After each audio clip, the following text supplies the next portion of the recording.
All right, let's talk Los Angeles Rams. It's obviously been a very busy offseason for the Rams, getting Matthew Stafford to return. Cooper Kupp, he is out. Devontae Adams, he is in. It looks like the Rams as an offense is going to be very high powered once again as we head into the 2025 season. But it looks like the Rams have yet another playmaker they're going to feature that some people may be sleeping on. But if you listen to what Sean McVay is planning to do next, I think it looks like the Rams are going to be stacked. We'll get into that in just 1 second. But first, I'm Nick, that's Andrew, and this is Saturday Morning Inspection.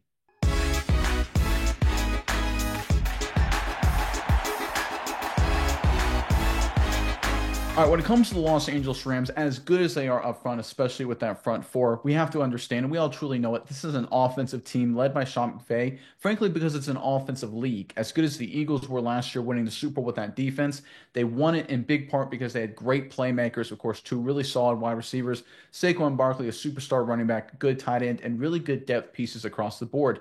Defense is important. Quarterback play is a must, but you got to have a lot of playmakers. And to that end, if you listen to Sean McVay, the Rams are getting ready to utilize another playmaker even more, moving him into a starring role. Let's get into this report, then we'll go into the data on the other side. This is courtesy of NBC Sports.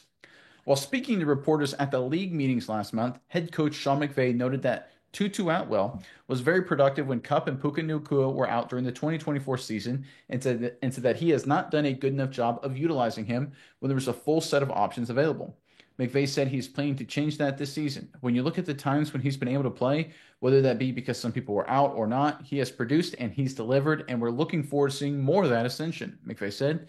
He's going to be on the field a lot more, particularly in a lot of those three receiver sets where, when he's been on the field, he's done a really good job. And like I said, if you project that over the course of 17 games, and hopefully you're in the right to play afterwards, I think that's going to be something that's well worth the investment we made in him. Of course, the Rams brought back Tutu Atwell. A lot of people wondering really why, but when you go into the data, it seems the Rams have a hidden gem here that isn't getting enough attention. When you listen to Sean McVay and then you look at these numbers, it'll be very interesting to see exactly why. So let's go into our first chart here, and this is looking at Tutu Atwell's receiving grade versus what I give him two kind of comparables here. The middle is what I call the baseline number three wide receiver. This is all according to Pro Football Focus. And on the far right, I have the best possible number three wide receiver. So what I did is I compiled the data from Pro Football Focus and I created just a profile of what the baseline, sort of that league average number three wide receiver, what his numbers would look like. And then I came up by combining and aggregating a bunch of number three receivers and looking at a bunch of data, even from some number two receivers, and said, okay, what would be the best possible number three wide receiver?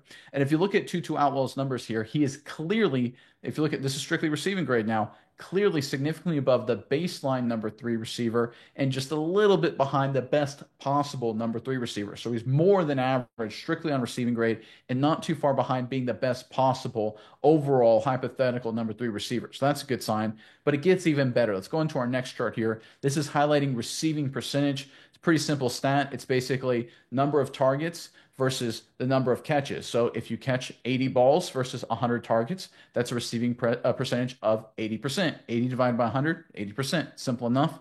Here you can see once again, Tutu Atwell is absolutely well beyond the baseline number three wide receiver and not too far behind the best possible number three wide receiver.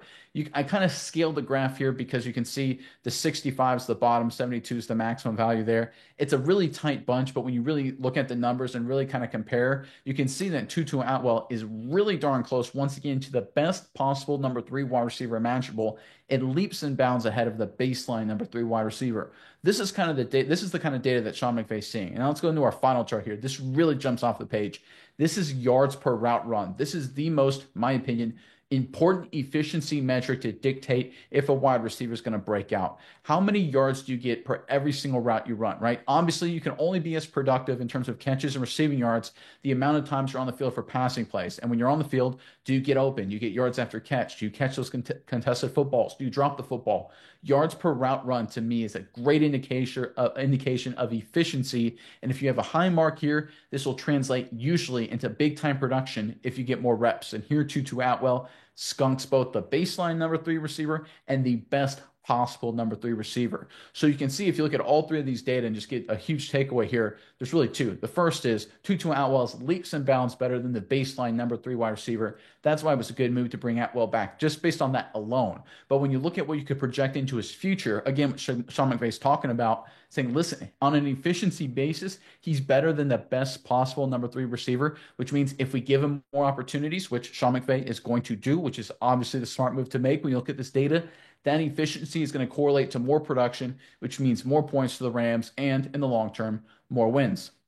All right, Miles, I'm curious what your thoughts are on all of this, but Rams fans, the Ramley, if you will, in the comment section below, of all kind of the younger playmakers, right? We obviously know Davante Adams is the name that, veteran that brought into the fold. And Puka Nacua, he's still a young guy, but he's kind of a veteran. He's played a lot of football. Give us the kind of guy that hasn't played a lot of football on this Rams team, offense or defense, that no one is really talking about, that you're expecting big things in 2025. Give us a breakout star in the comment section below. But Miles, what are your thoughts on this and just all things with the Los Angeles Rams?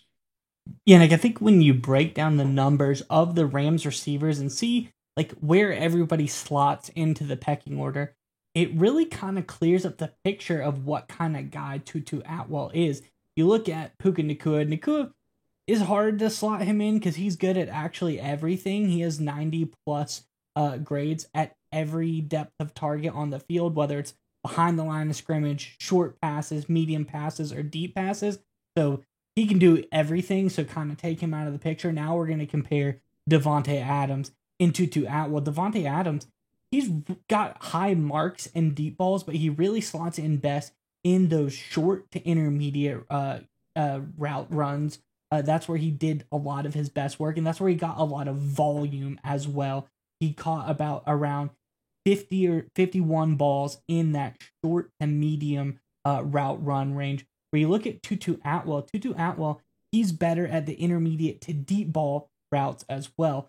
Because you see, Tutu Atwell last year, this was a guy who he didn't play a ton of snaps. Obviously, of course, McVay is saying he wants to utilize him more. It's clear he didn't play a ton of snaps, but he played right about 400 some odd snaps last year. Where Davante Adams, on the other hand, played well, like almost 800 snaps last year. And when you look at the numbers, it's kind of crazy. Tutu Atwell caught 6 balls of 20 plus yards last season compared to Davante Adams 7. A guy that almost doubled the amount of snaps that he played. Tutu Atwell is just 1 catch behind him on routes over 20 plus yards where they were able to convert those into a catch. So I think it's really interesting. I think you kind of see the pecking order here and see where these guys slot in. And I can see why McVay says he thinks Tutu Atwell was underutilized. This is a guy who, given limited touches, limited shots at catching the football, he was really productive as Davante Adams. Because if you even look at the intermediate routes, Davante Adams made 12 catches in that 10 to 19 yard range last year, where Tutu Atwell made 15. So a guy that doubled his snaps last season, he's catching more balls in that range. So Tutu Atwell, deep to medium guy. Davante Adams, probably a deep guy, but he can do well in the medium to short range as well. And then Puka Nacua, he can do everything well. So all these guys kind of complement each other very well. So I think looking around is a well-rounded receiving core, and I can see why McVay is saying, hey, we need to use Tutu Atwell more. He fits into our scheme. He fits in with our other receivers very well. This is a guy last year, he played all over the field, but if we put him in at that slot receiver position, he brings in a lot of good to this receiving group. He really matches everybody quite well. So I think smart move by the Rams. Of course, McVay knows what he's doing, knows what he's talking about. But I think the move to keep Tutu Atwell, bring him back, and how he fits into this offense really starts to make a lot of sense when you look at the numbers. Well, yeah, especially when you can consider the fact the Rams have, it seems to be one of the more underrated stars at the running back position in Kyren Williams, right? This is a very good running football team by design. Sean McVay, investments in the offensive line, they're probably going to be even better this upcoming season. So you need someone when you get in those 11 personnel packages, one running back, one tight end, 3 wide receivers that, of course, the Rams use more than pretty much everybody. Last year, they finished second in the NFL at 11 personnel usage, which basically means you're going to have Nakua, you're going to have Devontae Adams, you're going to have whoever you're going to have at tight end, right? There's a lot of question marks what you're going to do there. Your offensive line, Kyron Williams, and you need that number three receiver because when you get in that 11 personnel package, defenses have a choice. Do they bring a safety in the box to help against the run and leave a middle of the field safety, or they double, either Nakua or Adams, and they kind of just let the number three receiver run on one? If that happens, you got to have a number three receiver who can capitalize and make those kind of plays. Or if teams stay in like a two deep safety and play a lot of zone, then Kyron Williams in this running game can just bury that defense to death with inside zone after inside zone after inside zone. The problem with the Rams last year is they didn't have enough consistency, mainly due to injuries, right? They had a lot of number three and number two receivers having to step up and play those 1 and 2 roles due to all the injuries they had, of course, with Nakua and Cooper Kupp mainly, of course. So now going to this season, when you have Adams, you have Nakua, you need a number three guy that could win those matchups. And that's why efficiency is so important. You have to have a guy who's able to take advantage of those opportunities, like Atwell did last season. Very productive, like you mentioned, not a whole lot of snaps. If you look at the advanced analytics like we did earlier in the video, you can see the fact he's incredibly efficient. That number three receiver in favorable matchups has to be brutally efficient. You're not going to get the opportunities that Nakua will get. You won't get the opportunities that Devontae Adams will get. But if you can be productive with the opportunities you do get, your offense goes from being very good to almost unstoppable. And that's why teams like the Philadelphia Eagles in these big games can be so hard to stop, because everybody seems at any moment they just have so many different guys that can make a play. You're like, okay, we're going to stop Saquon Barkley. We're going to double Devontae Smith, or we're going to double AJ Brown. Like, okay, well, we'll just hit our tight end one-on-one on a linebacker, and that's a mismatch for 12 yards. And there you go. Now we start this all over again. Now can you stop Saquon Barkley again? Can you stop AJ Brown with a big play again, right? This is how really good balanced offenses can wear people down in today's NFL. And that's what McVay's going for here. And we've seen this in years past with this offense when they had a really deep group of receiving core, of course, and a good stable of running backs.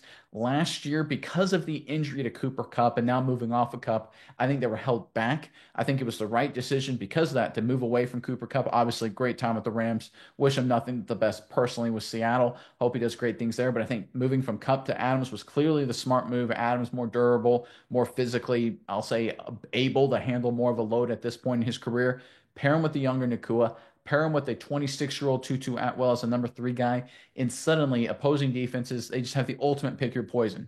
If they can't stop the run, you'll just run them to death in a light box. If they give Atwell one-on-one opportunities against a number three corner, Atwell can win those when needed to. Doesn't need to have 100 receiving yards a game, just needs to get 5 or 6 key catches. He certainly can do that. And of course, if you leave Nakua one-on-one or Adams one-on-one, then that's just a stupid decision. You'll lose anyway. So this is what the Rams and Sean McVay are doing. They're creating an offense that's balanced, that no one can stop just by scheme. Right now, the only team, if everyone's healthy, which is a big question mark, we know with the Rams, the only team that can stop the Rams are the teams that can match up. And based on the talent on the field, there ain't a lot of teams that can do that.